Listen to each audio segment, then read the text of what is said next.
ॐ अस्य श्रीरामरक्षास्तोत्रमन्त्रस्य बुधकौशिकऋषिः श्रीसीतारामचन्द्रो देवता अनुष्टुप्छन्दः सीताशक्तिः श्रीमद्हनुमान् कीलकं श्रीरामचन्द्राप्रीत्यर्थे रामरक्षास्तोत्रजपे विनियोगः। ध्यायेदाजानुबाहुं धृतशरधनुषं बद्धपद्मासनस्थं पीतं वासोवसानं नवकमलदलस्पर्धिनेत्रं प्रसन्नम् वामाङ्गारूढसीता मुखकमलमिलल्लोचनं नीरधाभं नानालङ्कारदीप्तं दधतमुरुजटामण्डलं रामचन्द्रम्। चरितं रघुनाथस्य शतकोटिप्रविस्तरम् एकैकमक्षरं पुंसां महापातकनाशनम् ध्यात्वा नीलोत्पलश्यामं रामं राजीवलोचनं जानकी लक्ष्मणोपेतं जटामुकुटमण्डितम् सासितूणधनुर्बाणपाणिं नक्तञ्चरान्तकं स्वलीलया जगत्त्रातुम्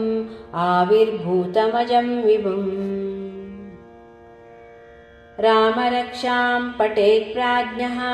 पापग्निं सर्वकामदां शिरो मे राघवः पातु बालं दशरथात्मजः कौसल्येयो दृशो पातु विश्वामित्रप्रियश्रुतिः घ्राणं पातु मखत्राता मुखं सौमित्रिवत्सलः जिह्वां विद्यानिधिः पातु कण्ठं भरतवन्दितः स्कन्धौ दिव्यायुधः पातु भुजौ भग्नेशकार्मुकः करौ सीतापतिः पातु हृदयं जामदग्न्यजित् मध्यं पातु करध्वंसी नाभिं जाम्बवदाश्रयः सुग्रीवेशः कटिं पातु सक्थिने हनुमत्प्रभुः ऊरू रघुत्तमः पातु रक्षः कुलविनाशकृत् जानुनी सेतुकृत् पातु जङ्घे दशमुखान्तकः पादौ विभीषणश्रीदः पातु रामोऽखिलं वपुः एतां रामबलोपेतां रक्षाम्या सुकृती पठेत् सचिरायुः सुखी पुत्री विजयी विनयी भवेत् पातालभूतलव्योम चारिणश्चद्मचारिणः न द्रष्टुमपि शक्तास्ते रक्षितं रामनामभिः रामेति रामभद्रेति रामचन्द्रेति वा स्मरन् नरो न लिप्यते पापैर्भुक्तिं मुक्तिं च विन्दति जगच्चैत्रेकमन्त्रेण रामनाम्नाभिरक्षितं यः कण्ठे धारयेत् तस्य करस्ताः सर्वसिद्धयः वज्रपञ्जरनामेदां यो रामकवचं स्मरेत् अव्याहताज्ञः सर्वत्र लभते जयमङ्गलम् आदिष्टवान् यथा स्वप्ने रामरक्षामिमां हरः तथा लिखितवान् प्रातः प्रबुद्धो बुधकौशिकः आरामः कल्पवृक्षाणां विरामः सकलापदाम् अभिरामस्त्रिलोकानां रामः श्रीमान् सनः प्रभुः तरुणौ रूपसम्पन्नौ सुकुमारौ महाबलौ पुण्डरीकविशालाक्षौ चीरकृष्णाजिनाम्बरौ फलमूलाशिनौ दान्तौ तापसौ ब्रह्मचारिणौ पुत्रौ दशरथस्येतौ भ्रातरौ रामलक्ष्मणम् शरण्यौ सर्वसत्त्वानां श्रेष्ठौ सर्वधनुष्मतां रक्षः कुलनिहन्तारं त्रायेतां नो रघूत्तमौ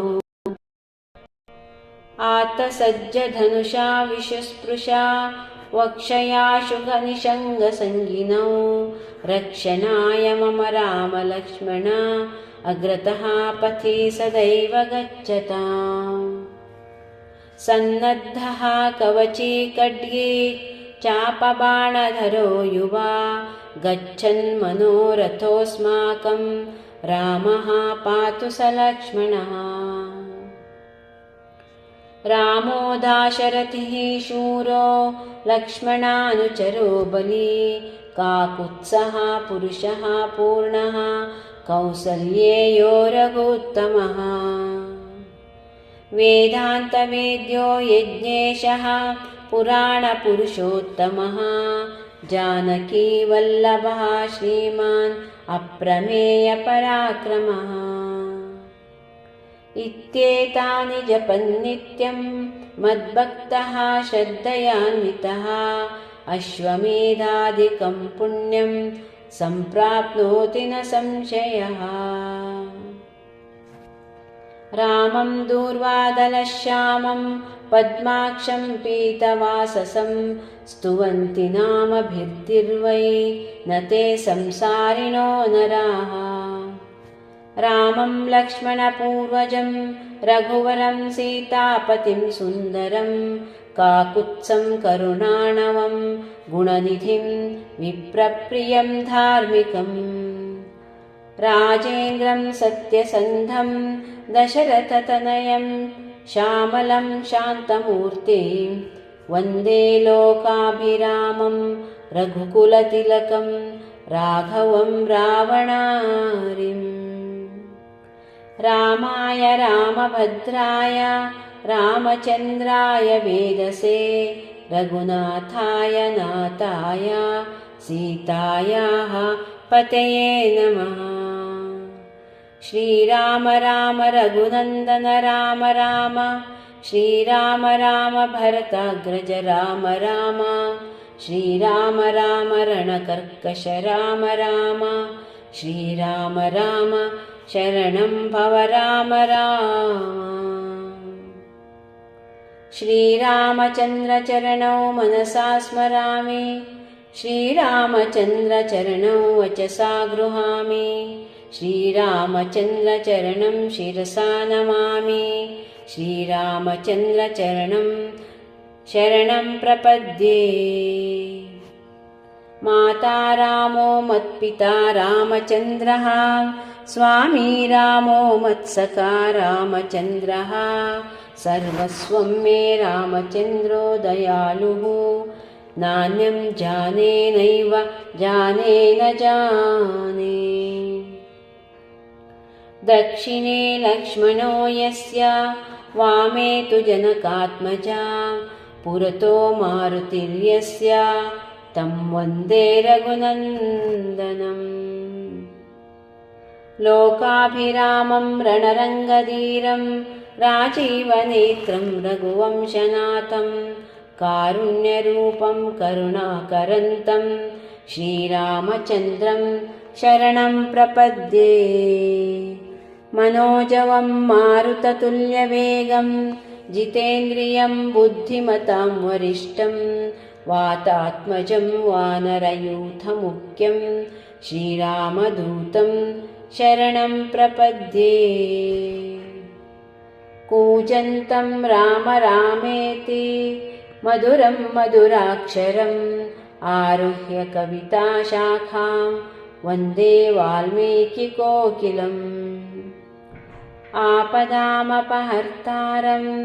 दातारं सर्वसम्पदां लोकाभिरामं श्रीरामं